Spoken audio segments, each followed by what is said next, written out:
Okay, welcome everybody. This is a meeting of the Code Enforcement Board of the City of Naples, Florida. It's being held at City Hall. Today's the 23rd day of June to hear cases of alleged code violations. I'm Henry Johnson. I am chairman of the board, and other board members are seated behind their respective nameplates. Our legal advisor is Mr. Patrick White, who I understand is present by phone. Is that correct, Mr. White? That is, Mr. Chairman. Well, the powers that be come in different forms today, and Mr. White has spoken from above. Thank you very much. Recording is being made of this meeting by mechanical means. This hearing will be conducted as informally as compatible with justice. Formal rules of evidence will not apply, but fundamental due process will be observed. It will not be necessary to object to any testimony for any of you that are going to participate in today's hearings that is introduced. However, should any party to any hearing feel it necessary to offer an objection, such will be noted in the record and considered. Each party at each of our hearings today will have at least 7 minutes to present testimony and other evidence, and additional time may be granted if necessary. Only testimony and other evidence relevant to the subject matter of this hearing will be allowed or considered. Only testimony that's in the record of this hearing will be considered. Testimony or other evidence which is unduly repetitive or cumulative in nature will not be permitted. For each of our cases today, the burden of proof shall be upon the code enforcement officer or administrative official to show by a preponderance of the evidence that a violation did occur or does exist or has been repeated, assuming that notice of the hearing has been given to the respondent as required by law. If proper notice has been given, a hearing may proceed in the absence of the respondent. The first matters to be considered are those in which there is an admission of guilt by the alleged violator. Then I'll turn to Ms. Gibbs. Are there any such cases? There are none. Okay. Noted for the record, there are none. The meeting clerk, now here's what's going to happen. Anybody who's planning on testifying today are now going to stand up, and Ms. Duran, as clerk, will swear in all witnesses who are going to testify in this hearing. The code enforcement officers will be testifying today will only have to be sworn in once, and then they'll be under oath for all cases for the day. So anyone today who's here, who plans on presenting testimony, please rise, put your right hand up, and swear under oath before Ms. Duran. Do you swear affirm the testimony you're about to give is the truth, the whole truth, and nothing but the truth? Okay. Thank you. Okay. Thank you very much, everybody. There's also a rule called the rule of sequestration, which allows any of the parties to any of our hearings today to exclude witnesses from the hearing until they are called to testify. Do any of the parties to our hearings today wish to invoke that rule? Okay, they're hearing none. The rule will not be invoked. Witnesses today are cautioned not to discuss the case either before or after testifying until they are excused. Counsel for either party may enter into a discussion with their respective witnesses. Witnesses are to remain available after testifying until they are excused by the chair with the consent of both parties.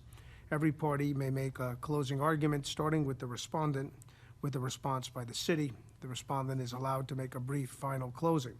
To ensure fairness, board members will not make up their minds, offer opinions, or deliberate until all testimony and documentary evidence has been submitted and ruled upon, and closing arguments have been allowed. Following closing arguments of all parties, the Code Enforcement Board will then deliberate and, by motion, make findings of fact and conclusions of law and render its decision. Motions will be approved by vote of the majority of the quorum present, except that at least 4 members have to vote. This is typically immediately following the closure of each of our hearings. Any of the parties today may remain during deliberation. However, respectfully, it's not permitted to ask questions, add testimony, or make comments during the board's deliberations unless in response to a question from the board. A written order consistent with the decision will be issued within 10 days from the date of this hearing, and any party in any of the individual hearings today certainly has a right to appeal to the circuit court within 30 days after any order is filed.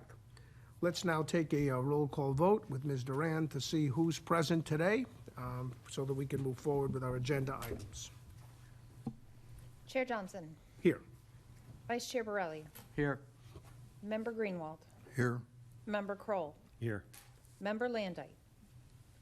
Member Mayer. Here. Member Spar. Here. Alternate Member Russell. Here. Alternate member Jarrett. Thank you. Appears we have a quorum. Very good. We can proceed. Allow us to please stand now for the Pledge of Allegiance. I pledge allegiance to the flag of the United States of America and to the republic for which it stands, one nation, under God, indivisible, with liberty and justice for all. Thank you. You may be seated. Our first order on our agenda following the pledge is an approval of the minutes.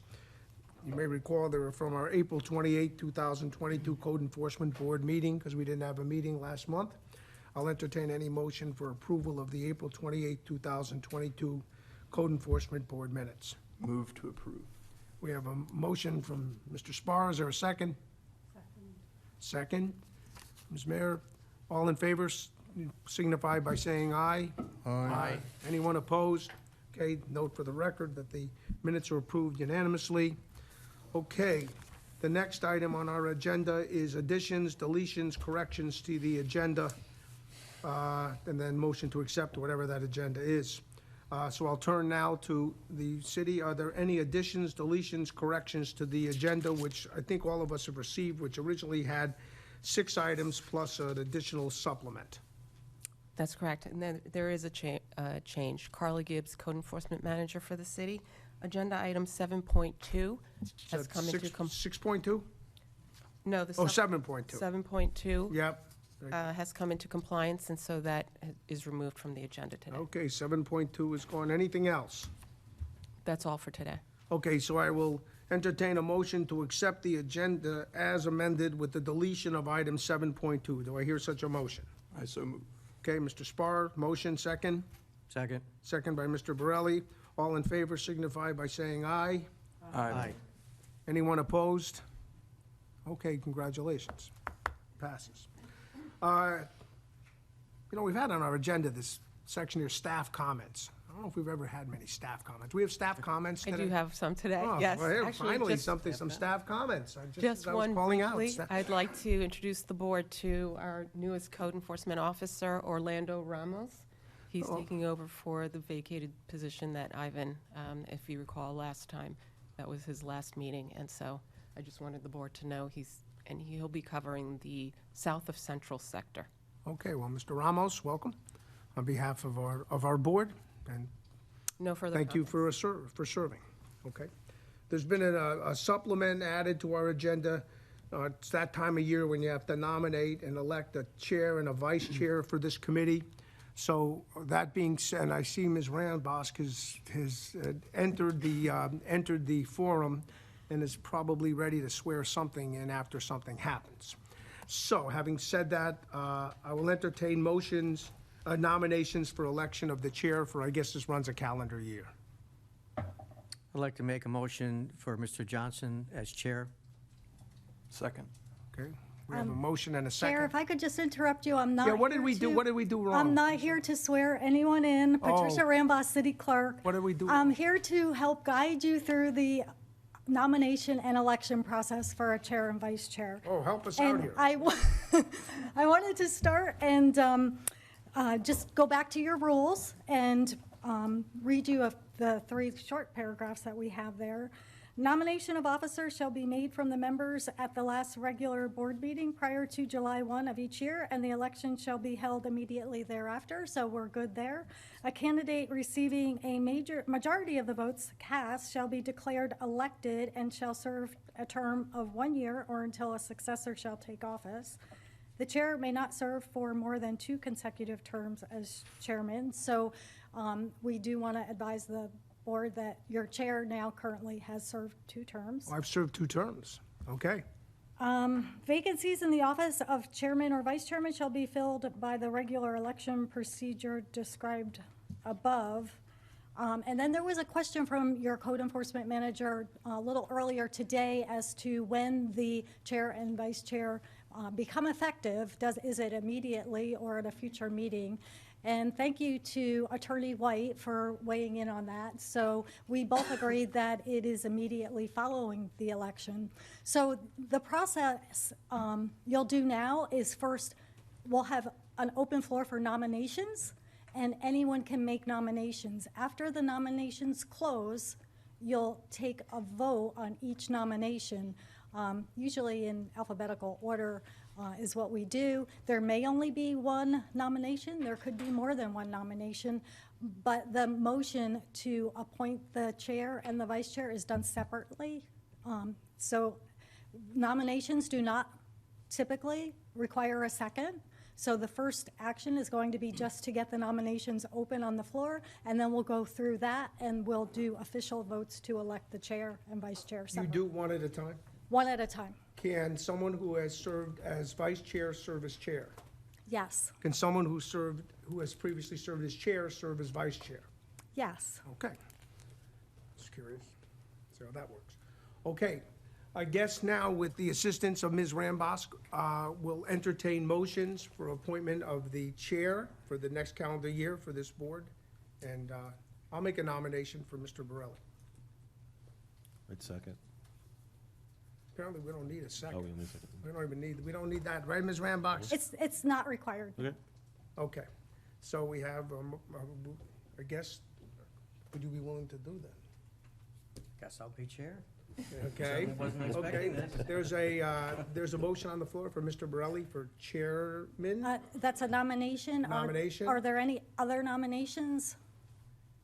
Then you can proceed with a motion to elect Vice Chair Borelli as the chair. Okay, I made the motion. I will motion to elect him as chairman for the next year. Second. There's a motion and a second. All in favor signify by saying aye. Aye. Anyone opposed? No one opposed. Congratulations, Mr. Borelli. You get the privilege of being here. Okay, now I'll entertain any nominations for vice chairman. How about Henry? Henry. I would do that. Mr. Johnson. Me too? Okay. Okay. I guess I got any other nominations? Any If other- there's no further nominations, you can proceed now with your vote to elect Chair Johnson as your vice chair. Okay. Motion to elect Johnson as vice chair for the next year? Second. Okay. All in favor signify by saying aye. Aye. Anyone opposed? Congratulations to me, I guess. Who I was the guess mover? that's unanimous. What's that? I'm sorry, who was the mover? The mover was Nicholas. Was Spar second by Greenwald? No. Was it Greenwald? Greenwald and Spark. Greenwald. Thank you. Okay. Do I sit in this chair through this meeting, or does now Mr. Borelli take over this chair? It doesn't matter where you sit, but Mr. Borelli is the chair. It does, respectfully, it does, if you could switch, that would be great. Okay, Okay. we switch. Thank you, whoever you are. Yeah. Here we go. Henry, you need your sign.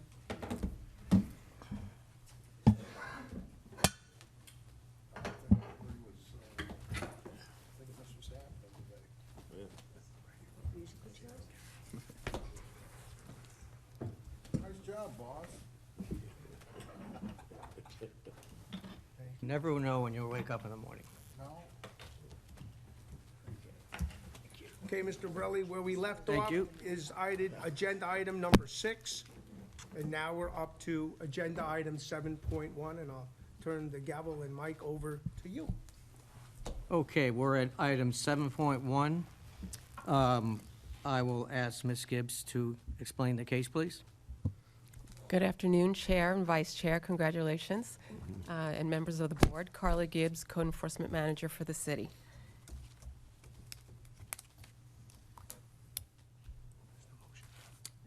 Chair, did you want to read the case number and the information from the agenda into the record? Sure, case 7.1, case number 16-406253, request for reduction in code enforcement fines. Owner Tara Lynette Perry, location 550 13th Street North. Original violation, section 56-43, motor vehicles, unlicensed or inoperable of the Code of Ordinances of the City of Naples. The request before you today stems from a violation that was found to exist in 2016 for a violation of an unregistered vehicle parked in the front yard and not in an enclosed building at 550 13th Street North. The violation was heard by the Code Enforcement Board in 2016, and compliance was required to be met by May 18th, 2016, or a $100 per day fine would begin to accrue. Compliance was not met by the 18th, and therefore a daily fine of $100 began to accrue on May 19th, 2016. The violation continued through April 12th, 2017, or for 329 days. Therefore, a fine of $100 per day for 329 days, totaling $32,900, accrued in this case. Last month, May 2022, the respondent, Ms. Perry, contacted me requesting to be placed on a Code Enforcement Board meeting agenda to appear before the board to request a reduction in the fine amount.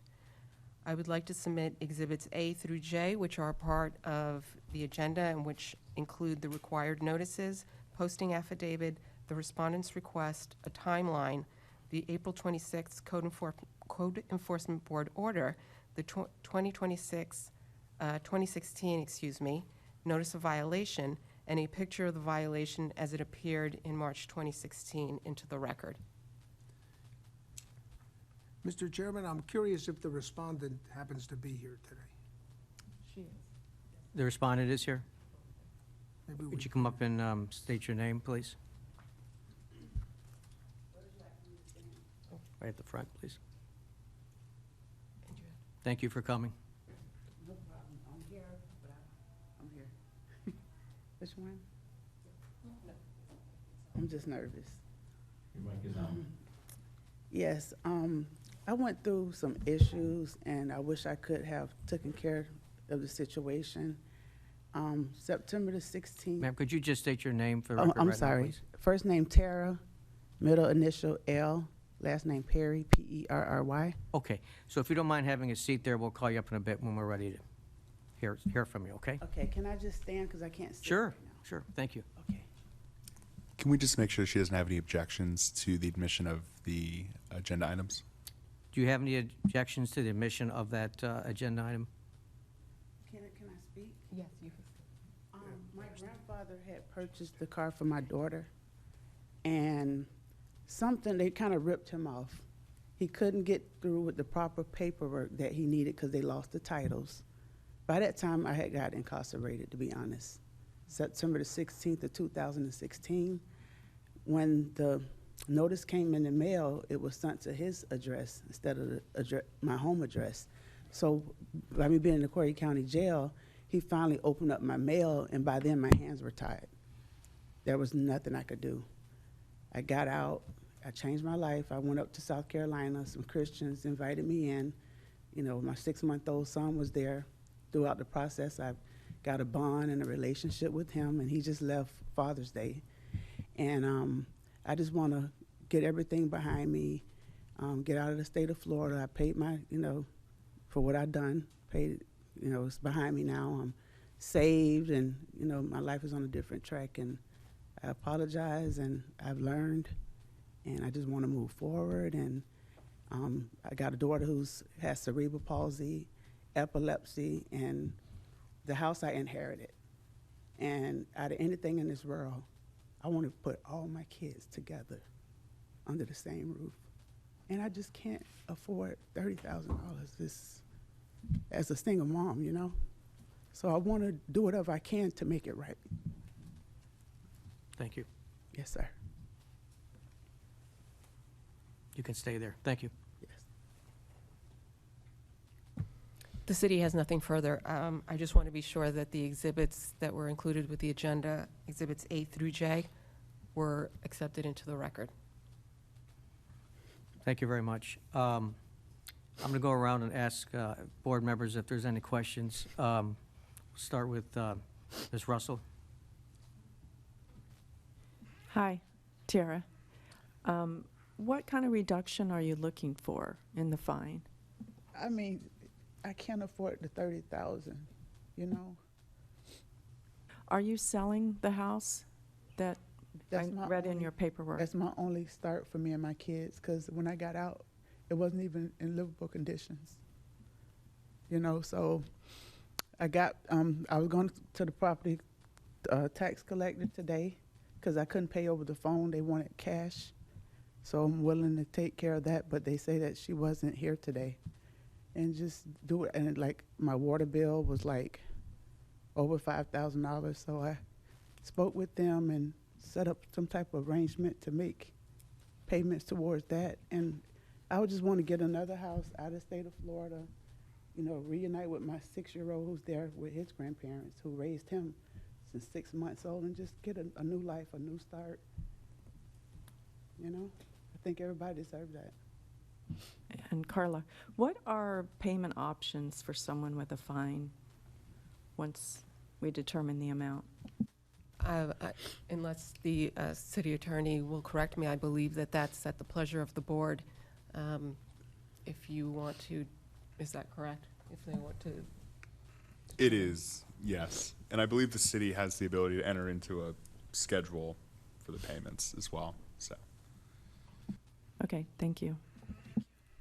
Can I go back now or stay? You can stay there, that's fine. Ms. Mayor, any questions? The car was removed after 300 and how many days? Yes, the violation did come into compliance, and so the fines did cease to accrue. Was After this car- 329 days, I believe it was. Was the car sold? It was removed. I was incarcerated Okay, you were still incarcerated when it got removed. when they got removed, yes, ma'am. Okay, thank you. Mr. Spar? No, all my questions were answered. Thank you. Yes, sir. Vice Chair Johnson? What was the period of time in which you were incarcerated? 3.5 years. From approximately what date to what From, date? actually September of 16, and I got released in April of 2019. Were you, I don't recall, were you at the hearing in 2016 where the initial fine was imposed? No, sir. Where were you at that time? To be honest with you, at one point I was living there, and the certified copy was mailed over to my grandfather's address. He has dementia, forgets, and sometimes my mails get all backed up, and I don't, you know, the mail didn't actually, I don't remember receiving it. But like I said, I just, you know, like when he opened the mail, literally, I was in the Corey County Jail, and he said, you know, I have this in front of me. And I'm like, well, Grandpa, you know, he got his leg amputated. He's 80-some years old. Can you move it for me, please? You know?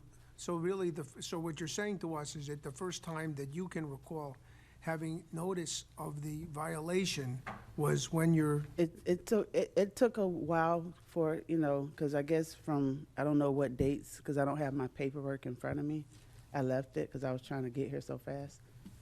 I didn't get a chance, and I wish I, you know, could have took action beforehand, but by then there was nothing I could do. And I'm like, and they're worried, can't bond out, ask the judge for a furlough so I can even come home to lock my front door. And he said, are you kidding me? Okay. I mean, so there was nothing I could handle. And I think that one of our other board members asked you for what you would really like our board to do what's your request? To like work with me, maybe reduce it, I mean, give me a chance. I mean, the house I have now, to be honest, it was inherited. And the cost of living and the waterfront properties has skyrocketed. And I just want to get something out of the state of Florida, reunite with my 6-year-old, and take the rest of my kids to be able to you know, live. You know, it's the cost of living, and I just can't afford it. I mean, it's probably like $150,000 worth of, you know, to remodel it. I don't have nothing. So there isn't a specific dollar request you're asking, Whatever, saying, look, I mean- you're saying, look, board, do what we would consider my circumstances. Please. And consider your circumstances in two regards. One, in terms of considering a reduction in your fine based upon the circumstances you've described to us, which you believe are unique, I guess, compared to some other person who, you know, you have unique circumstances. And I guess the second part of it is, if there's the possibility of whatever the board might decide to contemplate some kind of a payment plan so that, Yes. so that it would avoid any potential, I guess, for there to have these fines to be converted into a lien. There's no lien on this property, correct? Or is there?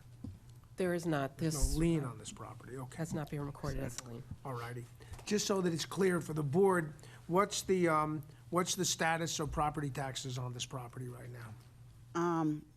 1,800, and I have it in my purse right there because they wouldn't take my card. So I went by the bank because I know y'all have a tax collector office here. Well, the gentleman at the water department, as I'm going to pay him too, he's like, she's not here today. I guess my question was a practical one, and that 'Cause is. I just want to take care of that. I was definitely going to do it all in one time. Yeah, no, my practical question to you is how many years of unpaid real estate Oh, taxes? just this year. Just this year? Yes, sir. All right. And that has boomed. My taxes was like $700-800 every year. It's like $1,600-1,700 now. Yeah, we are experiencing some appreciation of property, which can be some goes up. salvo, perhaps, Yeah. as we consider things.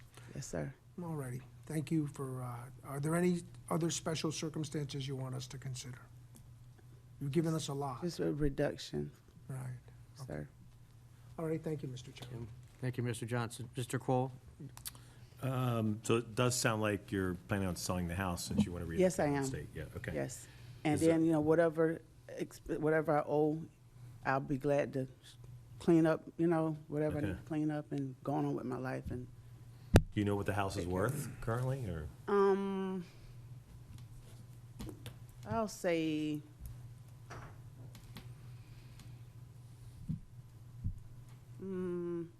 $390, $400. Okay. And do you have? is I mean, that's debt- what's, if you like Google it on Zillow. Is there debt on the house, or is there any mortgage or anything? So- I inherited. So it's pretty much, you inherited it clear. Yes, sir. It was my Right. great-grandmother's house. Right. Okay, great. That's all the questions I have. Mr. Greenwald? I don't have any questions. Thank you. I think now we go to final arguments. There is no, the city doesn't have any more information. Okay. Ms. Perry, do you have anything else to say before the board? Thank you for giving me the opportunity to come and explain my situation Thank you. and just give it to God. I just have one question. The car that's there, that was your car? No, sir. It was not your car? No. Whose car was it? My grandpa, who gave me the house, he called himself was, surprising my daughter and bought the car for my daughter. And the people that he bought it from, he was getting a runaround with the title had got lost. Then he couldn't find the proper owners. They had moved, and it was just a whole bunch of crap. Interesting. Okay, I think now I'll look for a motion from the board. Mr. Chair, Sorry. if I may, just one more point from the city.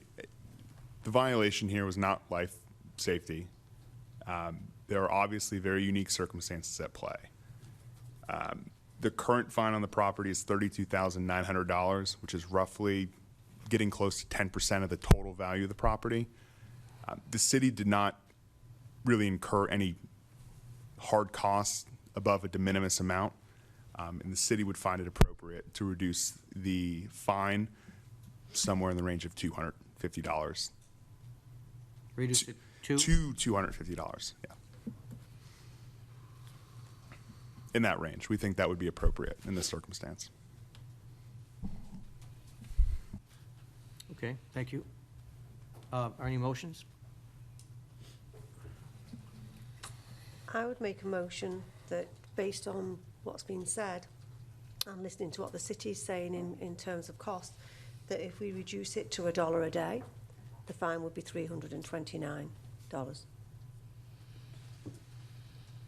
I'm not usually one for reducing fines because they've been set by a different group of people, but I do concur with what Mr. Johnson was speaking to you about, it being a unique set of circumstances for this particular case. So your motion is to reduce the amount of $32,900 to how much? To $329, which would equate to $1 a day. $329. To $329. Is there a second on that? I'll second the motion for the Second. purposes of Mr. opening up Johnson? discussion. Yeah. Take a vote? Let's have a little discussion. Discussion first? Okay. Discussion by the board? Ms. Russell? No, I would agree. Ms. Mayor? Yes, as I said, I think that would be a fair outcome in this particular instance. It's not a precedent that's been set because it has been put forward towards us that it's a unique set of circumstances. Mr. Spar? I'd vote for it too. The first notice was sent to a different address, like she said, too. So maybe there was something that happened 6 years ago, whenever it was. So I'm in favor. Vice Chair Johnson? I'm not typically in favor ever of reducing any fines, and I have concern on this one.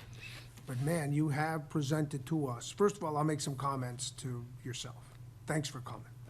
Yes, Okay, sir. that's a start. I know I was supposed to be up, but I had to be here, That's a start. you know? That's a start. Thank you for Yes, coming. sir. I know there's a lot of issues that you have. Thank you. Thank you so I'll much. also tell you that I'm not usually in favor of reduction of fines. And any decision that I might endorse as a member of this board is not to be reflective of any other case that comes before us where people have requested reductions of fine without any special or extenuating circumstances. Because we have had issues, you're really one of the most unique cases we've had requesting a reduction in fine that we have ever had before the board. We understand that you're not doing it because you purchased it knowing that you had a fine on the property or the like. So I think we do have very extenuating circumstances here. We have a lady who's come before us with incredible candor, which is also very unique, quite candidly, and refreshing, quite candidly. And probably for that reason, I would endorse the motion that I guess I seconded, but with a caution to the board, and that is be careful. Because remember this case, that this is a very unique and probably at the outer fringes of the most extenuating circumstances that I can represent to the board that I've seen since I've been on the board of anyone requesting a reduction. I will say that, and food for thought for that, but I do endorse the motion. Thank you, sir. Mr. Kroll? Yeah, it's a unique case. The only thing I would ask for maybe a legal opinion on, is this any precedents that people will use for future fine reductions that could hurt us? And I know Pat will want to jump in on this, Okay. but your decisions hold no precedential value whatsoever. Each case is unique. Each case brought before the board is unique. And any decision you make on any one case does not affect how you must find on any other case. There's no precedential value. Yeah. Maybe for your own internal consistency, it may be helpful, but outside of that, there's no value. It may not be must, but it can be can. In other words, we may want to utilize what's happened in this case as a benchmark for those rare, unique circumstances that we might reduce a fine, correct? Yes, certainly. Okay, want to be clear about that, because I don't want a floodgate of people coming in here wanting to reduce fines and using the Perry case as an example to say, okay, look, we provided it, and you have to now follow that. So I want to make sure it cuts in both directions. Yes, I mean, Okay. Mr. Greenwald?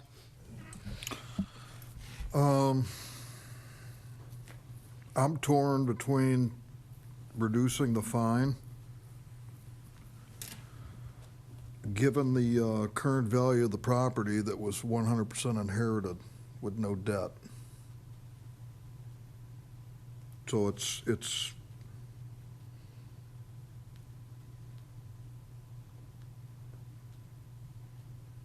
I'd agree with the motion for $1 a day, which is $329,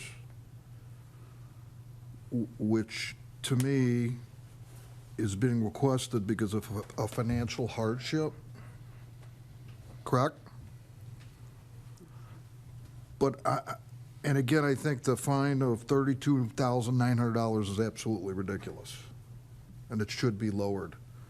But I guess I don't see the financial hardship in this request, given that Ms. Perry has indicated that she's selling the house, a house worth close to $400,000 that she didn't pay anything for.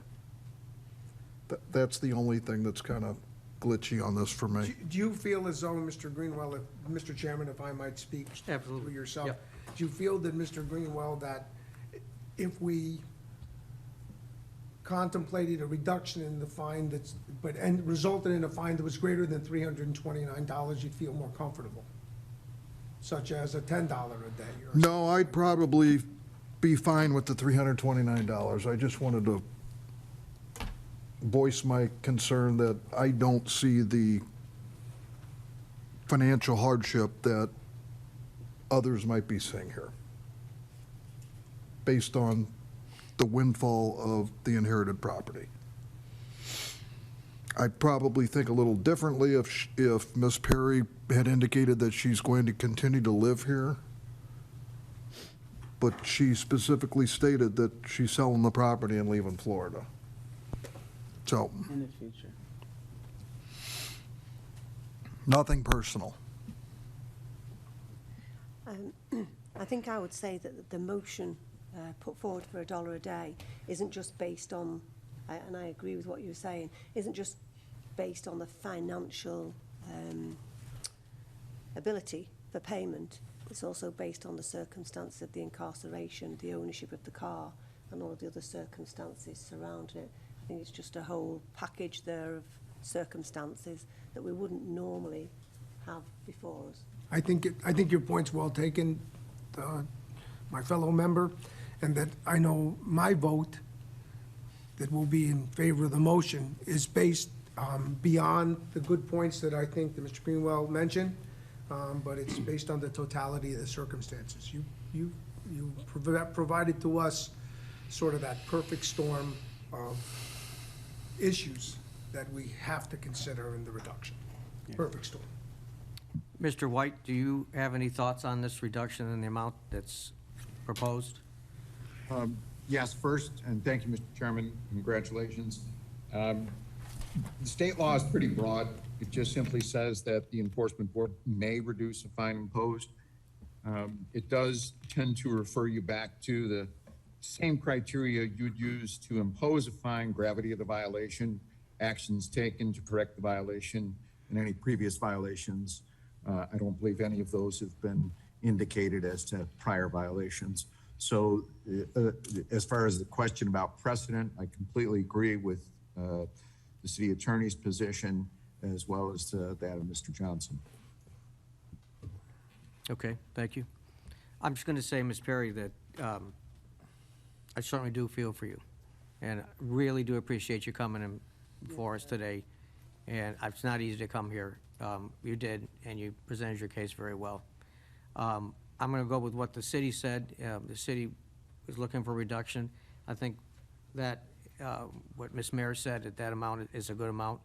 But again, what Mr. Johnson said, this is not a normal situation. No, it's nobody but God, sir. Well, He's got his angels around me. yeah, this is not a normal situation. In the future, we will know this is not a normal situation. So, at this point, we should go for a vote. The motion is to reduce the fines currently from $32,900 to $329 a day. $329 I mean, in total. $329 That might actually increase. totality, which does make a difference. Thank you. I don't want to make them higher for you, sorry. Okay, Member Greenwald, Yes, I will vote for the reduction. Member Kroll, Yes. Member Mayor, Yes. Member Spar. Yes. Thank you, sir. Alternate Member Russell, Yes. Vice Chair Johnson, Yes. Thank you. Chair Borelli. Yes, Passes. thank you for coming. Yes, sir. Thank you so much. You're welcome.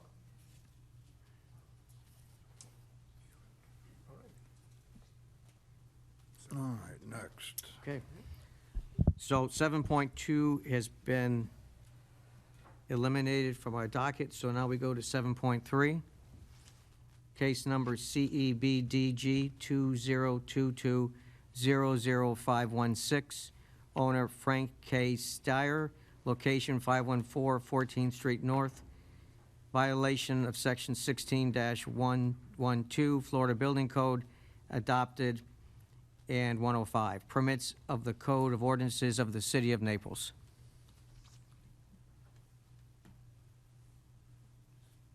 Ms. Gibbs? Yes, so on April 27th, 2022, I was contacted by the city's land management coordinator, who was reviewing applications submitted by the respondent to obtain business licenses for vacation rentals. One of the properties was 514 14th Street North.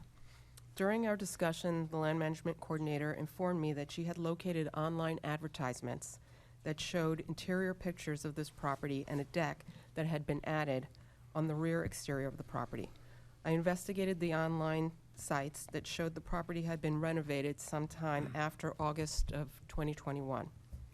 The Collier County Property Appraiser website aerials also showed that in 2021, there was not a deck, and in 2022, there was a deck on the exterior of the property.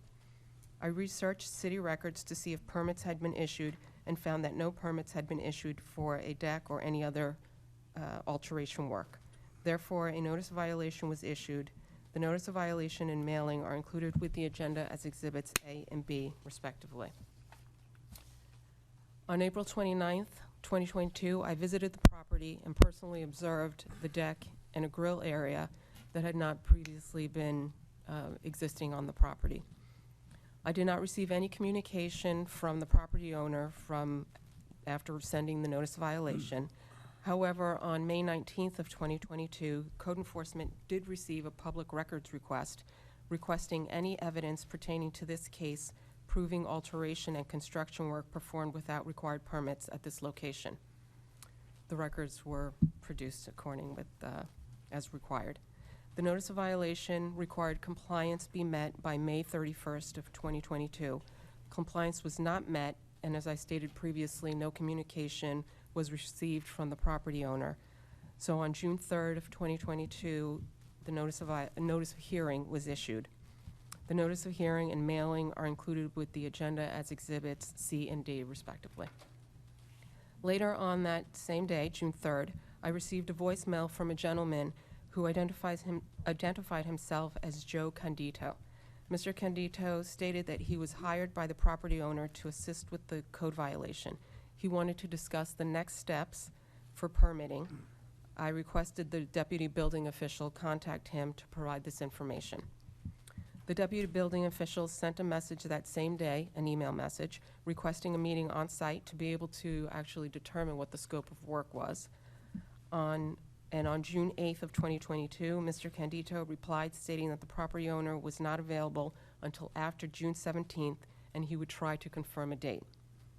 On June 13th, 2022, the notice of hearing was posted at the property. The affidavit of posting and picture of the posting are included with the agenda as Exhibits E and F, and the City Hall posting affidavit is included with the agenda as Exhibit G. On June 20th, there were email exchanges between Mr. Condito and the deputy building official attempting to schedule a meeting on site. A meeting was not scheduled, and then the deputy building official received an email from attorney Joseph Davido stating that he was hired to represent the property owner and to assist him with this matter. Included with the agenda are pictures of the conditions of the property before August 2021 and after, identified as Exhibits H and I. I would also like to add new Exhibits J and K, which are, I compiled as part of the presentation just to make it easier for the board, pictures to show before and after comparisons. So this is obviously the front before and after. Nothing's changed but the paint, looks like. In here, as you can see the before, what it looked like, and the after, you clearly see. Obviously here, previously there was this kitchen structure, and this had been open. You can also see the doors had been changed. Previously, this was some kind of enclosed area. Just again, the French doors. Renovations to the bathroom, another bathroom, the exterior where a grill and maybe, I don't know what that other thing is, but. And then you could see here where the deck was not located, there's now a deck. And so this is Exhibit J, all of these pictures, and then this is Exhibit K, new Exhibit K, that just takes you to the links that were researched to show where this information was obtained. And I'll just click to.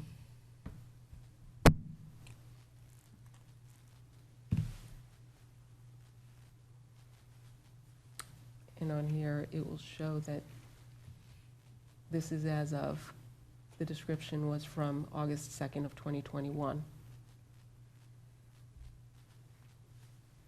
And then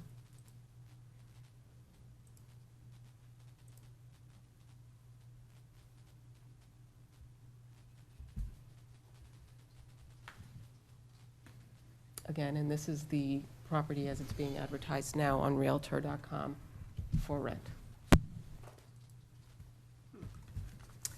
So I would like to add Exhibits A through K into the record at this time. Any objections to that being part of the record? I think, Mr. Burley, we might want to identify who I'm the sorry. gentleman is up at the Yes. podium here, and whether he wasn't, when I asked for people to be sworn in, I don't know if the gentleman was sworn in, if he's going to be testifying or not, but we may want to find out who the gentleman is, get him on the record, and then maybe think about Mr. swearing Chairman, him. sorry, Mr. Chairman, Joseph Davidow, here on behalf, I'm an attorney, on behalf of Mr. Steyer, the property owner. I did anticipate providing any testimony, which is why I didn't swear in. Reason being is because we had communicated with the staff of code enforcement, and they had a suggested resolution. And so I thought the process would be pretty summary, so I don't anticipate any necessity of providing testimony, if that's the case. That was my only question, Mr. Chairman. Appreciate it. Yeah, and Nice to see you, Co-Chairman Johnson. What's that? Mr. David, and also, I think at this point in time, there was a question about the introduction of those exhibits. Yes. The question is whether Mr. David Howe had any objection to those exhibits. I don't anticipate an objection to the exhibits. I will state for the purposes of the record, just from the reiteration of the information and compliance with 16206B, that a complaint cannot be, or enforcement proceeding cannot be initiated anonymously. My concern is that these were all taken from the internet, and without anybody actually going out to the property to take a picture, and therefore I would suggest that when the initial notice on April 27th was provided on the 22nd, no code enforcement actually went out and said, there's a deck or there's a picture. So the point is that avoiding that anonymous issue is very important to be in compliance with 16206B. But here again, I think that the recommendation from staff should be able to resolve the matter. Understand. Staff, is there a recommendation we should discuss? What Mr. Davidow is referring to is what my recommendation was going to be to the board after a finding of fact, et cetera. Okay. So that's what he's referring to. But there was never any statement of there not being a hearing. As a matter of fact, I said that the hearing would be moving forward and the case would be presented to the board. I would also just like to make a statement that, or clear up a statement that was made about an anonymous complaint. This was not an anonymous complaint. This was brought to our attention by city staff. So in essence, it was a proactive investigation, and just wanted to keep that on the record. So I guess there's some exhibits that the question is, can we admit them into evidence? And I think, Mr. Chairman, you haven't heard anything that's going to stop us from maybe entering into evidence, so you can consider that. And also, since there were statements made about not visiting the site, as I stated in my statement on April 29th of 2022, I did visit the site, and I actually have, these are the pictures that I took, so you can see again that this is the current condition.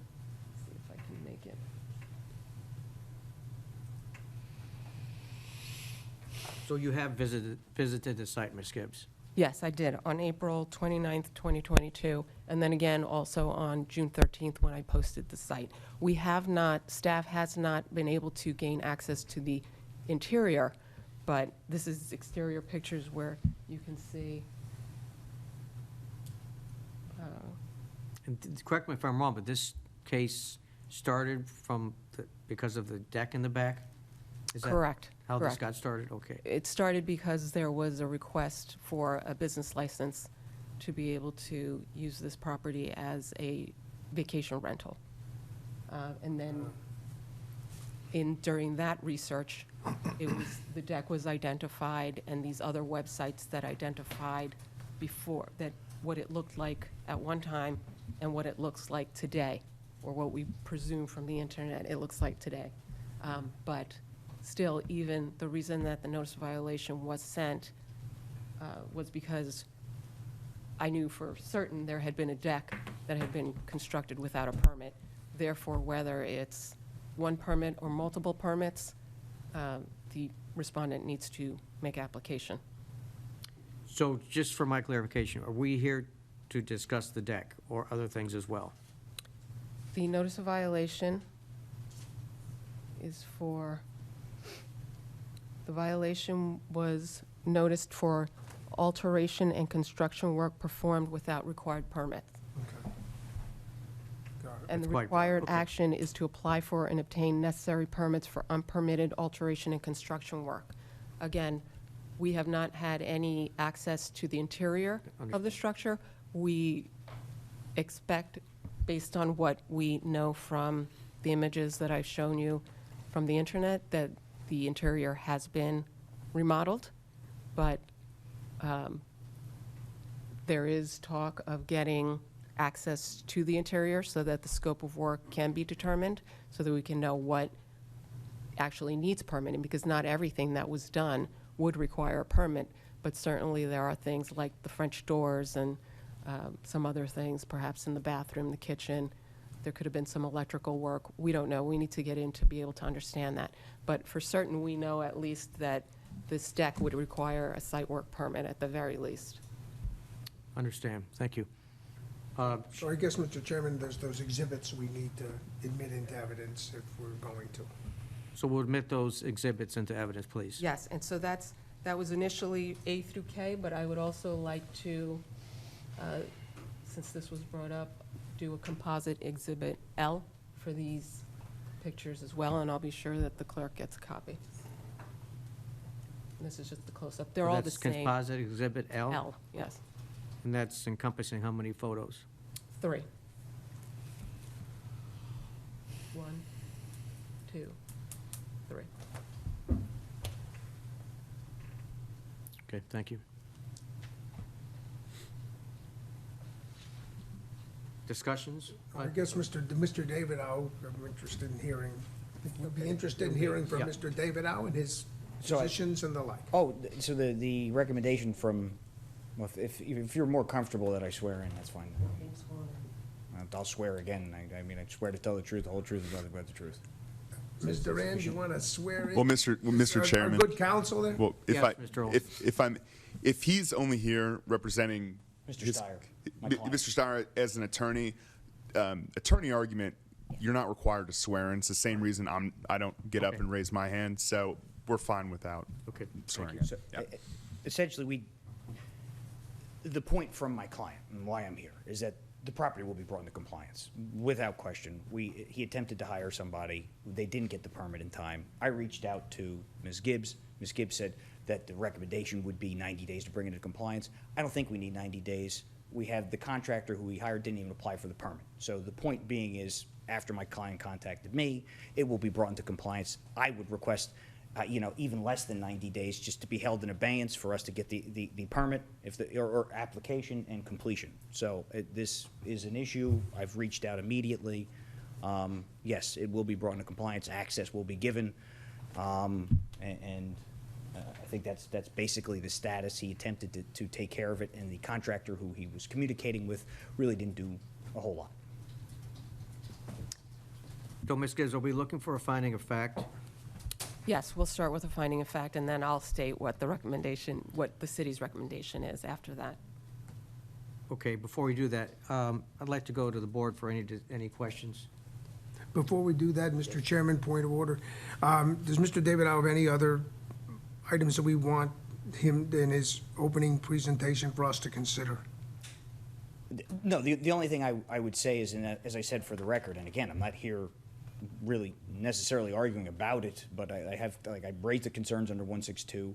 The property was visited on April 29th, but the enforcement came on the 27th. Okay. So that's it. But again, I'm not here to argue about it. I'm here to bring the property into compliance, demonstrate to the board what had occurred. And again, it was nice enough Ms. Gibbs reached out immediately, and that's all we're trying to do here. Okay. Thank you, Mr. Chairman. Thank you. Okay. Ms. Russell? No questions. Ms. Mayor? No questions. Mr. Spar? Does Mr. Steer intend on taking the property out of the rental market until you guys get this in compliance? I have not discussed that, so I don't have the opportunity to convey that. Okay. But certainly if there's recommendations, they will immediately. Something for the board to keep in mind. Vice Mayor Johnson? Who's the contractor that did the work? The initial contractor? Yeah, I'd like to know the contractors, because we got some issues that perhaps will go beyond our board here that may be referred to City of Naples, interlocal agreement with Collier County about contractors who are doing work without a permit. I don't like what I'm hearing. I'm gonna be candid with you. I think this is not good. So who was the contractors? We can hear it for the record. I do not know the initial contractor who let's say, the pictures of the work, that I don't know. Was it a general contractor, or did your client contract with a series of subcontractors, if you're able to tell us, to perform looks to us, the before and after pictures are pretty darn interesting. They show substantial improvement to the interior. I don't know what the permit's included, what requires a permit or not, but it's a pretty substantial improvement where we basically have work done without a permit. So I'm just curious. No, but, so, I was contacted probably 48 hours ago, basically. Oh, okay, all right. And so I did everything I could to reach out to the appropriate parties, but as far as the bulk of information necessary to answer your question, Mr. Johnson, I don't have. Okay. All righty. And we don't know, you don't have any information relating to the value of the improvements that were done to this property, do you? Does anybody? We do not, the city does not. Okay.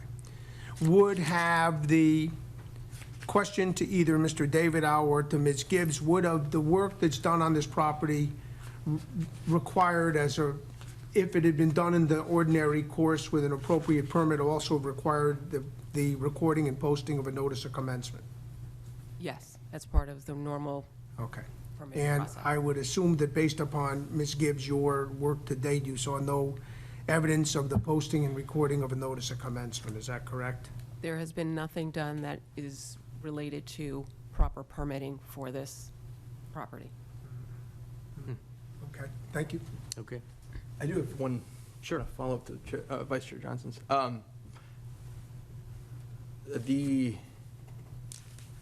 Would the respondent have to go back and go through the whole FEMA process to get permits? Because there's a restriction on how much you can improve a property if it's within a flood zone. I'm pretty sure this whole neighborhood's in a flood zone.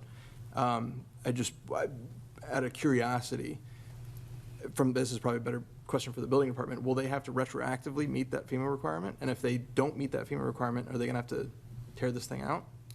The property owner will be responsible to meet whatever is required in order to satisfy the requirements of the permit. Okay. So I'm not well-versed as to what that means related to FEMA, but just to say as a hypothetical, if in fact there is a FEMA requirement and this does not meet it, whatever does not obtain a permit will need to be removed. Okay. It was just more of a timing thing because that process adds an extra amount to a normal permit. In my experience, sorry, thank you. One last question, Mr. David Au, just for clarity for the board. Has your client or any contractor or subcontractor as of this date applied for any kind of a building permit? My understanding was, to clarify this, he hired after receipt of the notice, sometime probably subsequent to, obviously, to the facial date of the notice back on the 27th, he hired a contractor to apply for the permits and begin the process. The contractor did not. As a result, I then told him that we're not using this contractor. I mean, there's a lot of contractors I work with, and you know, my job is I do a lot of construction litigation. So my understanding is he's communicated with Build LLC, Mr. Gaston, and should be applying for the permit now. So my answer is to the board, as best as I could say, no at the moment, but yes, I would say before the end of the week. Okay. Okay. And if I may, Chair. Sure. I can add that up until today, there have been no permits applied for. No permits? No permits. Okay. Thank you, Ms. Gibbs. Mr. Kroll? Mr. Davido, how come the owner didn't question the permit thing? I mean, if you're hiring a contractor to build a deck and tear out the whole interior house, I mean, I as an owner would want to see the permit on my front yard, you know? Why did he know that they weren't working without a permit in this process? And No, I don't think that to be the case, Mr. Kroll. I think that some of the interior, like we've discussed, or at least it's been mentioned, that some of the interior work I don't know necessitates the permit. And I think that he trusted, as Mr. Johnson questioned, who the initial contractor was that would have done the work. So I think the problem is that this was somewhat of a level of mistrust that it was getting done. Did he have a contract with that contractor stating that they're required to get the permits? Or? I would assume so. I can't say yes. I would assume so. So, again, I was probably requested to do this within the last 48 hours. I'm happy to appear back before the board, but at that time, I would anticipate that when I appear before the board, we'd have permits and essentially the work would be completed and things would be brought into compliance. Okay. Okay. Yeah. Mr. Greenwald?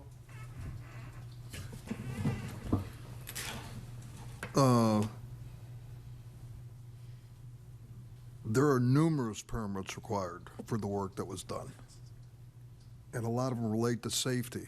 Electrical, you could clearly see electrical work was done. There was some structural work where they opened up walls. The deck structural. I don't know what the board can do, but I would think we've had these kinds of issues come up on restaurants before. You know, how can we let a renter rent in there with a possible safety issue? That's my biggest issue with this whole thing. Thank you. So there are, as Mr. Greenwald said, there will be numerous permits that will be needed. Those permits might take some time. And if there's FEMA requirements, et cetera, those have to be met in order for a permit to be issued. So, final argument? I think that at this point in time, Mr. Brelli, unless there's any other questions that are directed, perhaps, and this is thought to the chair, unless there's any other questions that are directed to either Mr. Davidow or Ms. Gibbs, then I think you're in the process perhaps of entertaining a motion. Okay, at this point, And are there any motions on the floor? And I'll make a motion if you wish, based upon the testimony and evidence presented in case number, and check me, I make mistakes routinely on this, CEB DG 2022000516. I move that the board find that the conditions described by the code enforcement officer in the notice of violation and at this hearing existed at the dates, times, and at the place alleged, and constitute a violation of section 16-112 Florida Code Adopted and 105 of the Code of Ordinances of the City of Naples. And that's where I'm going to end at this point in time, the first part of the motion. So that's my motion. See if I'll second. Okay. We have a motion and a second. Roll call vote? Unless there's any further discussion on the motion. Okay, All right? Member Greenwald, Yes. Member Kroll, Yes. Member Mayor, Yes. Member Spar, Yes. Alternate Member Russell, Yes. Vice Chair Johnson, Yes. Chair Varela. Yes. Mr. Chairman, it appears that the Okay. motion. Motion passes unanimously. Yeah. Ms. Gibbs, do you have any thoughts on procedure or fines or? Yes, so staff's Moving forward. recommendation, based on the gravity of the violation, efforts to comply, and any other violations, and as well as considering the current service conditions with just everything taking longer and what, all the permits that are likely required to come into compliance, staff recommends the respondent be ordered to grant staff access to inspect the interior and exterior of the property within 10 days from today, if that's allowed, not from the rendition, but from today, 10 days from today, to determine the scope of the work, and 90 days to apply for and obtain all required permits or impose a $250 a day daily fine. If either of those conditions aren't met. Correct. So 10 days from today to view the property, To inspect the property. 90 days to obtain a permit. Yes. I have a All necessary permits. question for the attorneys up above and sitting in front of us. Can we order them to stop operation of a business? Like, take what I was asking about the rental property. If it's a vacation rental, it needs a vacation or a business license to do it. Can they, if there are unsafe conditions which haven't been inspected by the city, building officials? I'll answer your question by not answering your question. I don't believe it's currently being used as a rental property now. I know it's being advertised, but I believe Ms. Gibbs can testify to the fact that the BTR that was requested was denied. So it cannot legally operate as one right now. So I would answer your question by saying the board can't halt a business. Okay. It's not operating. Yeah. What about if they change it from a short-term rental that would require a license to a long-term rental that would not require a license because of the safety issues? I would like to clarify the business license. The business license will not be issued ever because this is a single-family residentially zoned district, and we do not allow short-term rentals or transient lodging facilities, which essentially is what it would be operating as in single-family zone districts. So right now, this is just any other single-family home that the property owner can rent in accordance with city regulations for renting. So then I guess my question is, can they still rent this house even though we know that there are permit violations and there has not been a certificate of occupancy? I was just discussing, our new code enforcement officer actually comes from Collier, originally from Collier County Contractor Licensing, and so. For the record, there's a wave, I think, Mr. Chairman, there from our code enforcement officer acknowledging that. Staff can look into if contractor licensing can post the property, or if the city's building official can post the property for no entry or something like that to restrict the property being used. Okay, I was just trying to see our options. Thank you. If I may, Mr. Chairman? Yes, Mr. White. Thank you. What you have before you is a permitting violation, in essence. And I believe in order to impose anything that was being discussed by your fellow board member regarding use, you would have had to have a use violation to even contemplate it. And like the city attorney, I'm going to non-answer it by providing that answer. So, Thank you. Mr. Chair, Carla, so are we saying that you would do the stipulations that you've just done with the access within 10 days, scope of work in the 90 days, that this property in reality next month could be rented out for 30 days? Or the following month, why we wait the 90 days for the permits to be done? In reality, could that be the case? Because this would be, to me, a property that a family could move into that could be wholly unsafe because the electrics, the plumbing, everything else is not been inspected. So it seems a bit strange for us to give 90 days for something that's unpermitted, and that could happen. Well, that's why within the 10 days, our city building officials will gain access to the property to be able to understand exactly what was done, because we have not personally observed the interior of the structure. And so, having not personally observed the interior of the structure, we know for certain that the deck on the outside, the elevated deck, would require a permit. But we need to know the full extent of what was done in order to be able to determine if there's any potential hazards or anything beyond the elevated deck, which is near a canal.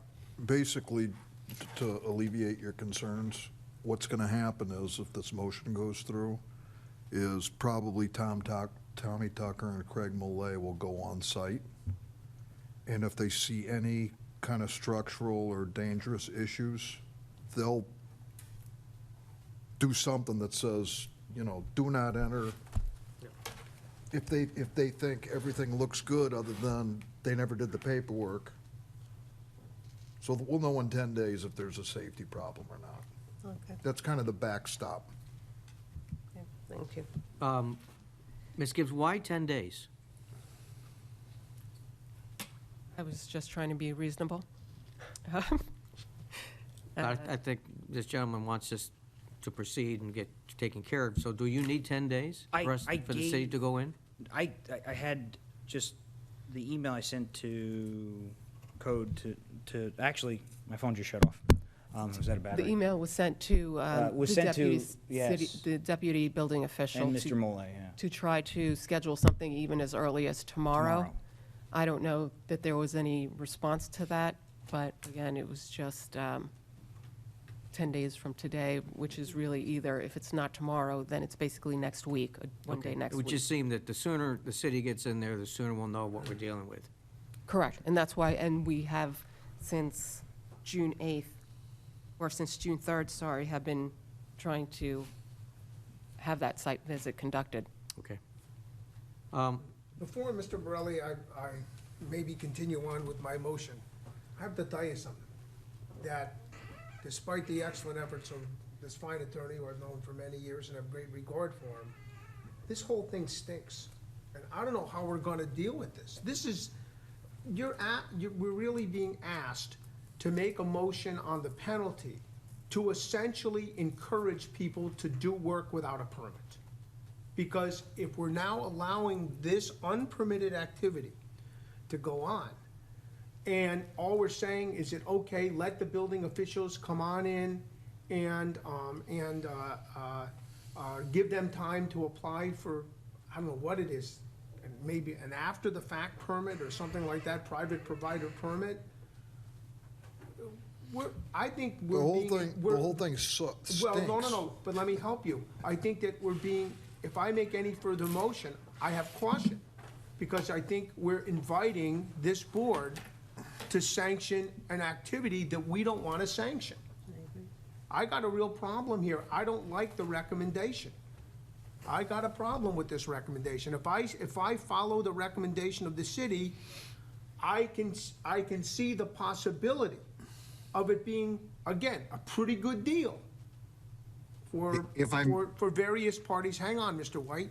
For various parties to come before us after the fact and say, okay, we got caught with our pants down, and now we want to apply for an after-the-fact permit, and we're willing to be cooperative, and we're going to be kumbaya and all this stuff. So I don't know if there's another resolution before I make a motion on the penalty phase of this. I mean, I wish there was a way we could right now say, no, we know that there's been a violation, you have failed to apply for a permit, and that portion of it is not correctable.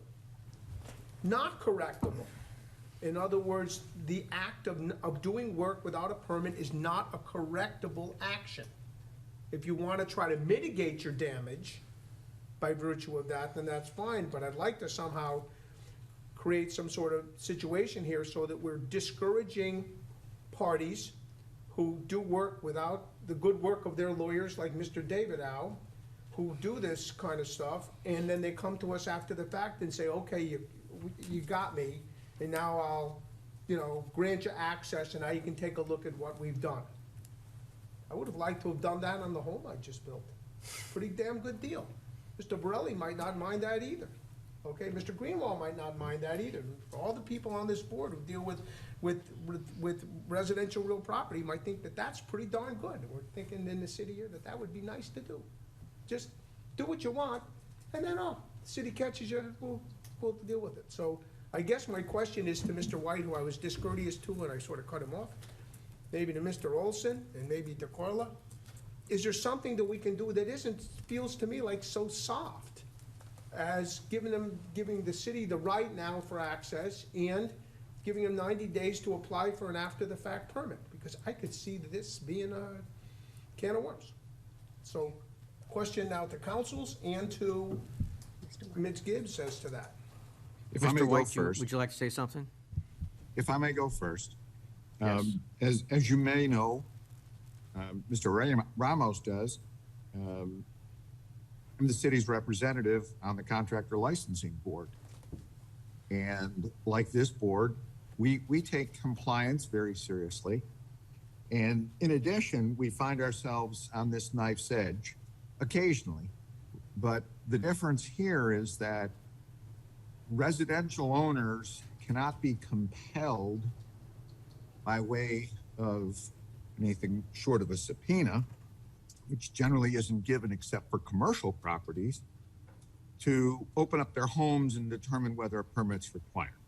So my recommendation on top of the city's is that the order would state something along the lines that the property owner respondent has stipulated to allowing the building official, the city staff, to inspect the interior premises.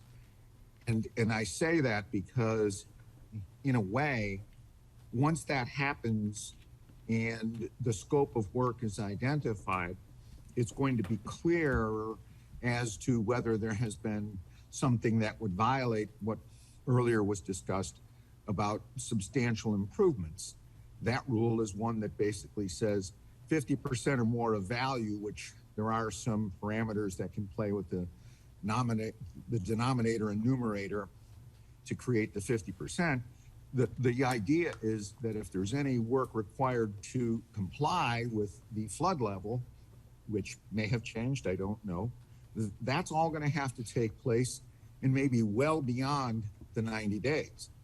I don't know, and I don't suspect Mr. Davidow knows, and certainly the city doesn't know. So to me, the cost benefit, if you will, seems to be in proportion so long as the order itself, as I asked for earlier, would include in the form of the motion that it recognizes that the respondent is willingly granting access for inspection purposes as part of the order. Thank you, Mr. White. So to Mr. White's comments, does that mean then if the building inspectors go in and they find that some of that unpermitted work is, for instance, dangerous or hasn't been done correctly, let's say the electricity and the wiring, they would then come back to code enforcement for those infringements, or does that just not happen?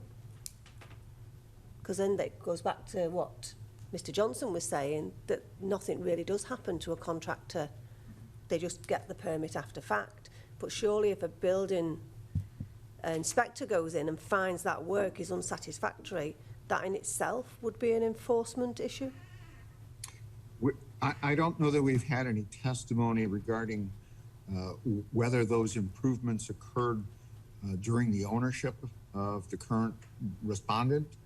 But my belief is that from the contractor licensing perspective, those are the investigations that, in my experience on contractor licensing board, typically lead to a factual finding, if you will, of who done it wrong. And those are the people who, from my experience again on that board, are the ones that really suffer the harshest penalties. So, Mr. White, are you saying that other boards will take some of these matters into their hands, possibly? They have, they do, and they will. Okay, I I cannot also speak specifically to this case. Thank you. I also believe that if you go with work unpermitted, then you go for the permit, there are fines initiated by the city in the amount of 3 times the permit cost. So that is also a possibility that may occur.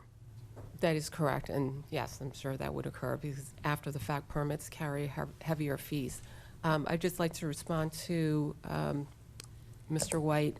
There was evidence put into the record that this property was purchased by the current owner in July of '21, and the improvements that we know, that we suspect interior, but is definitely for the deck, were done after August of '21. So it is this current property owner who would have initiated the improvements. And as to the only way that we would be able to, if our building inspectors go in and determine that there is some work that was done incorrectly or something, and if we wanted to pursue the contractor, the property owner would have to let us know who that person was that did the work, so that that person could be pursued. Otherwise, it is solely the property owner who is held accountable for this. Thank you. And I believe that our building department, if they did inspect and found something that was a safety hazard, they would post the property for no access and have that corrected. They red tagged the building. Yes. So at this point, should we go for a motion, then have some discussion from the board? Yeah, I'll try it, I guess. I move that this board, having considered the gravity of the violation, the efforts, which I don't see, well, the efforts, if any, to comply and any other relevant violations, order the respondent to do the following. 1, grant access within 5 days from today to determine the scope of work constituting improvements that would require a permit for this residential real property.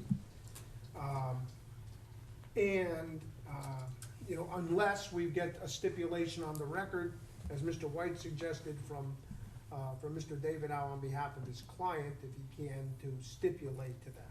But if not, then I'm suggesting 5 days.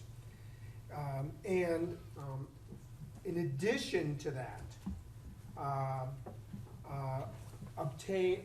apply for and obtain all necessary permits within 60 days of the date of the notification from the City of Naples Building Department of all permits that would be required in order to bring this, the work performed into compliance with the codes and ordinances of the City of Naples. And in the event that that is not done, in the event that either of those two events do not take place, that a fine of $250 per day in order from the date of each of those events. And my query to council is whether there could potentially be consecutive $250 fines accruing in order to comply with those two events that we have requested, because I've made those events as disjunctive rather than, well, I guess it's conjunctive, meaning they both have to happen, and either one of them could be the subject of a $250 fine. That's my motion. It's a little bit convoluted.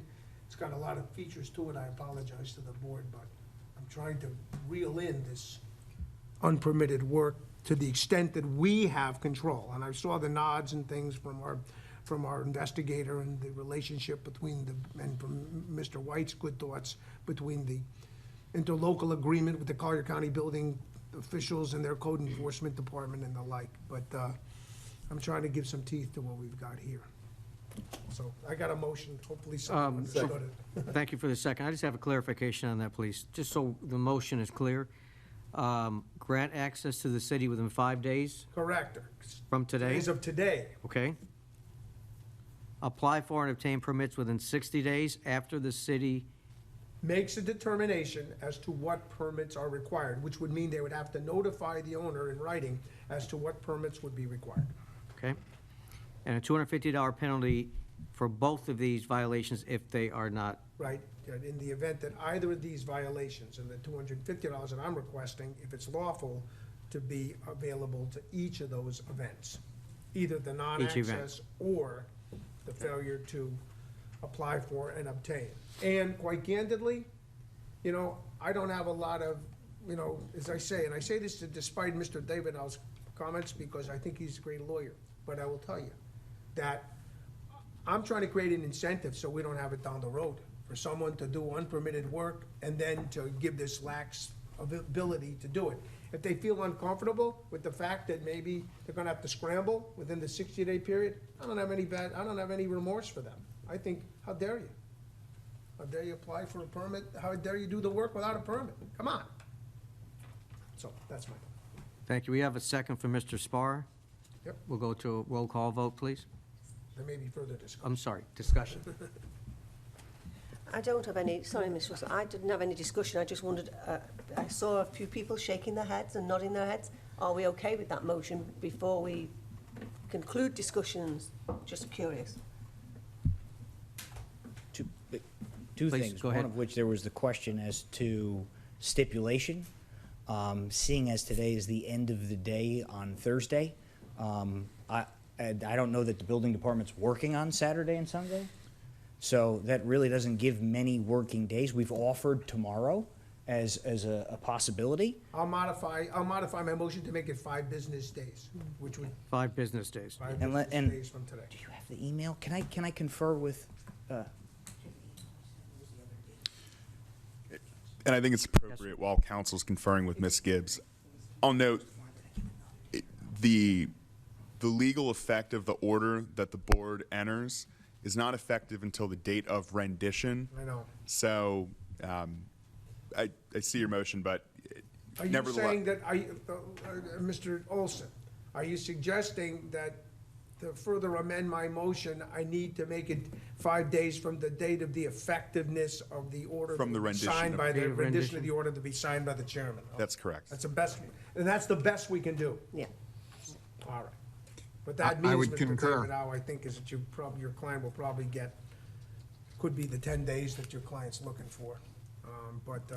to demonstrate some, form of, let's say, clemency from the board in correcting the error and working with everyone, I would stipulate on behalf of my client to allow access within 10 days of date of rendition. The only other comment I have, and Vice Chairman Johnson, I question the ability to create multiple fines from a single notice of violation. That's why I asked counsel. I don't know if that's permissible or not. That's a question for counsel. I don't know.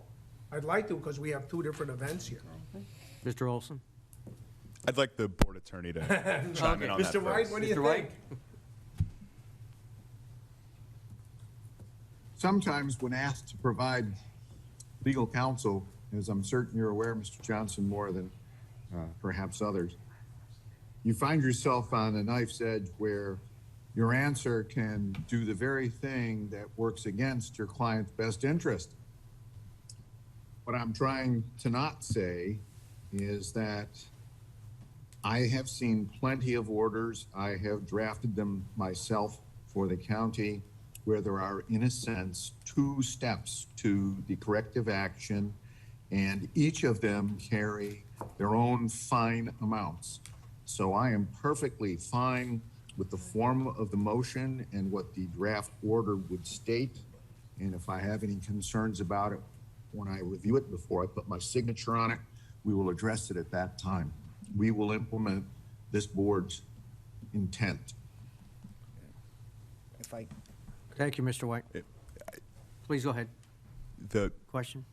Or I'd like to respond to that. The city's position is that because there was only 1 violation noticed on the notice of violation, it is our position that only 1 fine can be imposed. There can be multiple steps to reach compliance ordered by the board.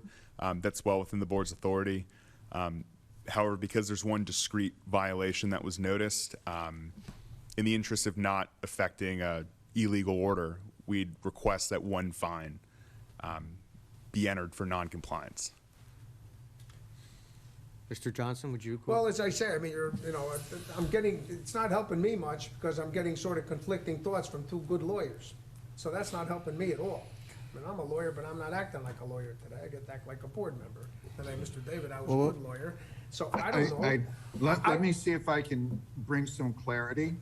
Try Mr. it. Johnson, in effect, I think what you're saying, if after whatever the period of time is to grant inspection, there is no inspection granted, a fine would begin to accrue. That's clear, yes. And then what you're saying is that would there be a second additional fine amount that would begin to accrue if they did not come into compliance with the permitting within that period of time? Right. I mean, Such couldn't that they- the fine couldn't- amount, Oh, go ahead. such that the fine amount would now be $500 a day. If that is the intent of the motion and what is desired by this board, I would have to, as I said before, begrudgingly concur with the city attorney's position. We could incur. All right, so what you're saying is that the maximum fine that it could be is $250 per day. It could accrue at two different milestones. Either number one, the failure to grant access, or the failure to obtain a permit. Here's my concern. It sounds like you got the evidence right now that there has to be a permit applied for the deck. It sounds to me, if I'm here, I don't see what the mystery is here. That's something that could be applied for and obtained, you know what I mean, separate and apart from whether access is granted. So if you had a situation where access was denied and you didn't apply for a permit that's required for a deck, it sounds to me like it's two separate events. Two separate requests from that the city's wanted, and if the city wants those two separate events, I'm with you.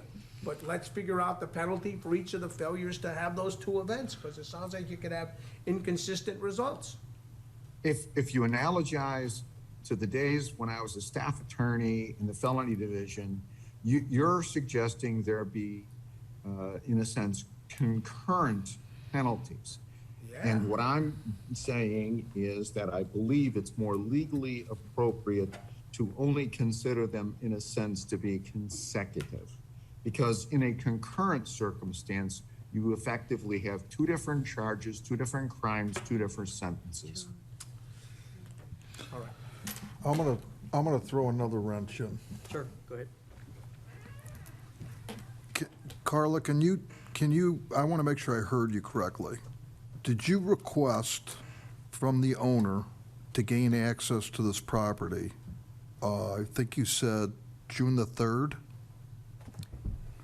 Our deputy building official made the request to Mr. Joseph Candito, who had represented himself as being somebody who was assisting or working for the property owner, to correct this matter. So our deputy building official, Tom Tucker, did send an email to Mr. Candito on June 3rd requesting to set up an on-site meeting to be able to inspect the property. And why didn't that happen? The response from Mr. Candito was that the property owner was not available to allow access until after June 17th. Why? There was no reason given.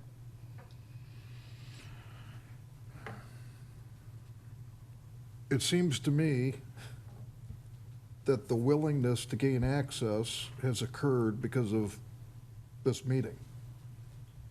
Because if they really wanted to gain access and comply with proper permitting, they would have done it June 3rd when they were requested. So I would recommend fining going back to June 3rd immediately. Okay, so One could only request not accessing the property until the 17th, possibly because that's when the construction was going to be completed. I have no idea. I understand. Mr. Chairman, point of order. You cannot, be, in my opinion, have a retroactive point of origin of a fine. It can only begin after a compliance period's been given, even if the compliance period is relatively brief. Okay.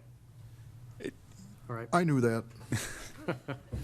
Particularly because this is Mr. Steyer's first violation. Chapter 162 is clear, and this also goes to the vice chairman's proposed consecutive $250 fine. I'll read it verbatim, and I represent to the board that this is the statute.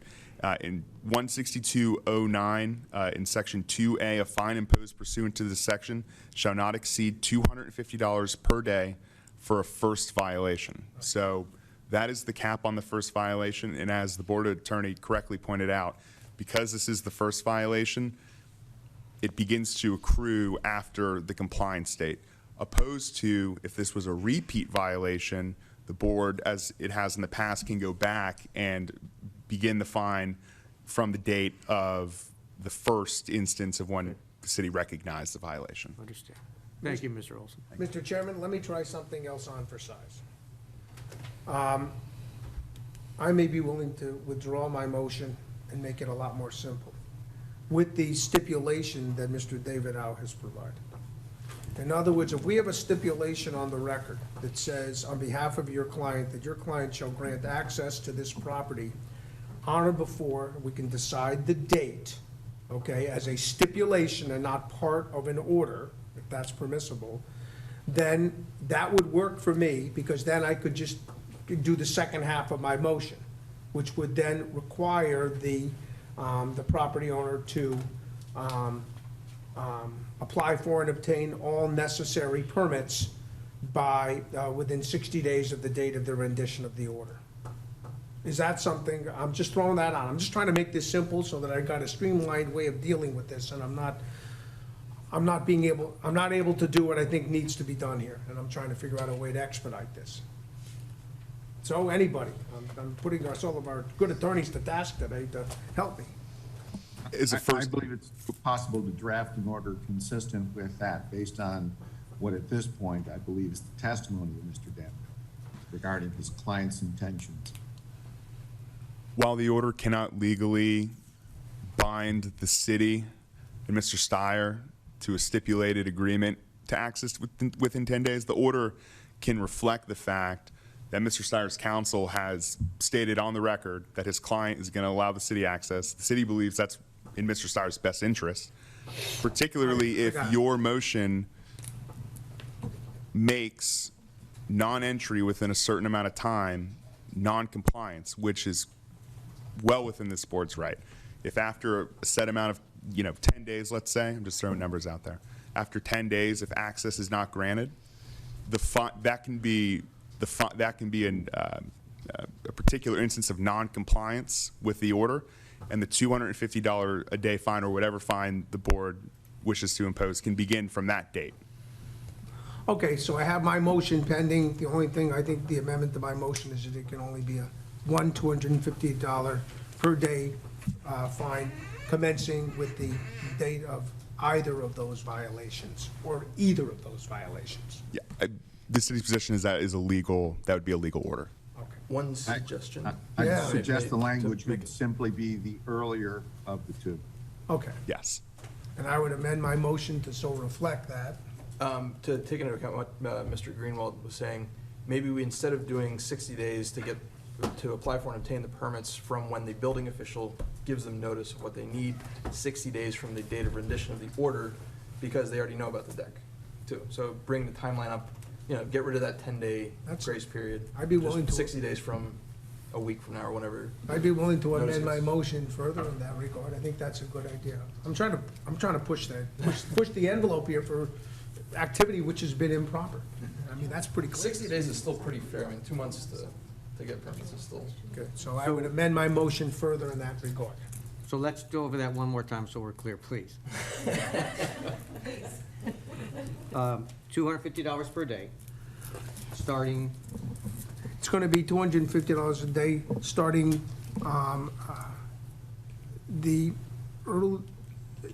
starting 5 days from the date, Business days. 5 business days from the date of the rendition of the order relative to granting of access. And then that, in addition, that the respondent be required to apply for and obtain all necessary permits for this location within 60 days of the date of the rendition of the order. And in the event that either of those are not complied with, then there would be a $250 per day penalty, fine, for each day of violation. So after the 5 days from rendition, the fine could be started at $250 a day. If no access is If access granted. was not granted. Yes, Mr. Chairman, that's my motion. I'll second it.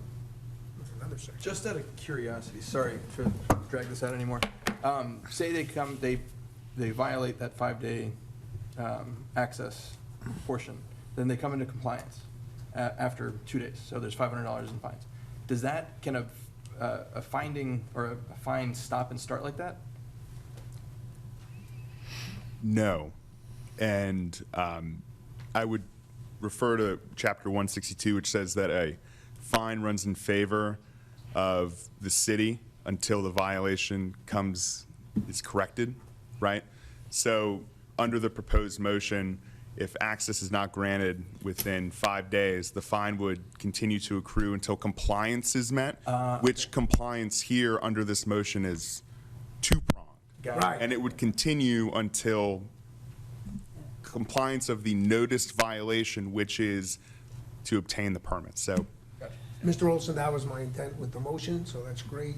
And I think there's been, Mr. Chairman, 2 seconds. I think I had my. We have 2 Well, seconds. the original second was Member Spar. Do you agree with the amended motion? I do. Okay. Why don't we have a little discussion by the board before we vote? Ms. Russell, anything? I understand and I agree with the amended motion. Ms. Mayor? Yes, I think it's made it clear now. I was a bit concerned about the wording of it, whether it would be acceptable, but that to me sounds like the correct motion. Ms.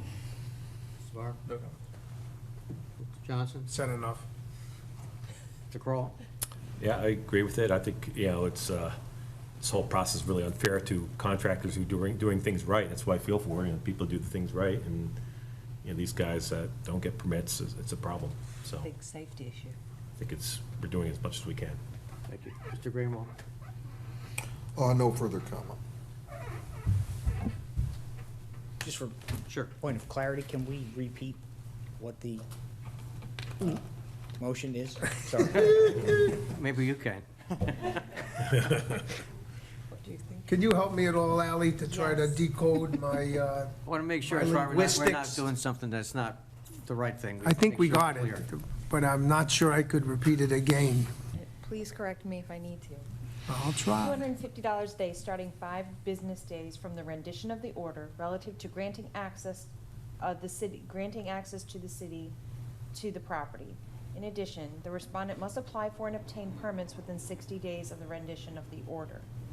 $250 a day, starting the first, what did I have? The first violation, the date of the violation. So it would be the earliest. Right. Do we need to define who gets access to the property? Just the city in City. general? Or? City officials? City officials is what I think I Carla. think it should be city building officials. Yeah. Well, I think there's probably, Mr. Greenwald, definitely building officials, but there might also be the need for. Might be for, code for enforcement. code enforcement as well. Okay, you're right. Okay, might be. Might be Certainly to FEMA. report back to us, So that's the motion, there's a second. Understand that? That's Yes, thank you. understandable. Thank you. Okay. Let's take a vote. One final question before we close the hearing. I'm sort of looking at that table over there. No, that table and this gentleman, okay, all of this table. What do you do, or do you do anything about the contractor issue here? The licensing issue? We've identified on this board that we don't have jurisdiction to deal with that, but we've got an investigation that I think needs to be done, because you've got 2 things going on here that alarm me, that I think would be the subject of further investigation by the intergovernmental agreement with the city of Naples and Collier County. Number 1, you have a contractor who's done work, some contractor or contractors or subcontractors who have done work without a permit. You gotta get to the bottom of that, I hope. And then number two, you have an owner who's aided and abetting an abetted activity which is unlawful, which is doing work without a permit. So I just want I want to ask the city if you do anything with some of the thoughts that have been expressed by the board today, to move forward, so that we don't see this kind of stuff again. Where we have incentives built in that go beyond this courts and scope of our authority, so that we in the city don't have that happen again. This one really alarms me. Really alarms me, and as I say, I think, great lawyering can't change facts. So, talk to me. We will refer this to contractor licensing so that they can open up a separate investigation related to the contractor who may have performed Good. work without permits. Okay. Can I respond to your question, Mr. Johnson? Sure, In the form Mr. of White. hypothetical, based on my experience on the CLB as the city's rep? I can't. Mr. White and our powers that be, there we go. It's a hypothetical. It's not anything, because if it does come before me as a member of the CLB, I, don't want more facts here in the record. But as a hypothetical, what typically happens when you have an owner who, let's say, colludes with a unscrupulous contractor and it comes before the CLB, ultimately it is the owner who is on the hook as much as it is the contractor, in the sense that, let's say it went to civil court and the contractor sued the owner because the contractor had to pay some tremendous amount of fines, et cetera. They got into a dispute, whatever the case may be. At the end of the day, that process in civil court are the places where those things get ironed out. And my goal as the city's rep is to flatten those contractors in the ironing process as much as possible, so that we continue to have a level playing field for those who follow the rules. That's encouraging to me in terms of the comments I made, and I probably is encouraging to our board as well. All right. Thank you, Mr. White. Shall we go for a vote, please? Sure. Member Greenwald, Yes. Member Kroll, Yes. Member Mayor, Yes. Member Spar, Yes. Alternate Member Russell, Yes. Vice Chair Johnson, Yes. Chair Borelli. Yes. Passes. Thank you, sir. Thank you. Leave it out. Do we have any other things to discuss this evening? Do we have a next meeting? I don't know, was that on our Carla, agenda? next meeting? It is, it's noted on agenda item 8, next meeting, July 28th, 2022. Wow. A point of order for the board's consideration prior to that next meeting, or whenever it may be. Today, we found ourselves in a circumstance with the election, partly because of a technical issue, me not being able to be heard. I was trying to raise a point of order. My goal would have been to have had the election be held at this point in the meeting near the end, so that whomsoever would be the chair, if it were a change of chairmanship, as in today's case, they wouldn't be caught unprepared. So there is nothing in your rules that specifies, and I'm going to check with city clerk as to quote unquote the term, when terms of office began. Your set of rules and the city's code are not as clear. Ms. Gibbs and others, we tried to get that resolved today. It worked out fine. But my goal here is to try to help improve the process, as well as to advise you on a case-by-case basis. So what I'm suggesting is, perhaps in the near future, it might be helpful to think about some type of a workshop, either before or after one of your regular meetings, and to just talk through some ways that we could help improve some of your rules and or the city code to make things a bit clearer and avoid the need for these items to be discussed at a meeting. And I'd just like to say that Mr. Borelli walked into the position straight off the bat and did a good job. So thank you very much. Thank you, and I will let the board know that I will study procedure for the next board, so.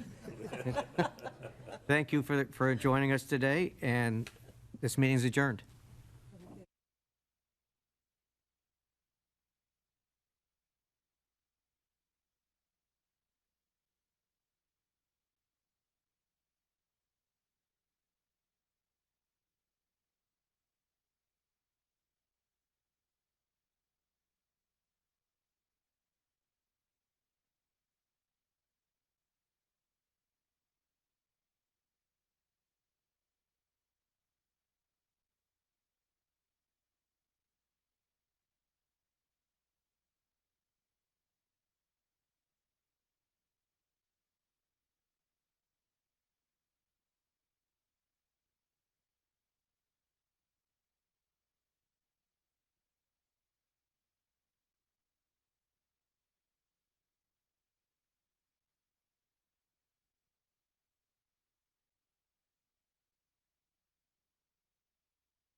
Call the meeting to order.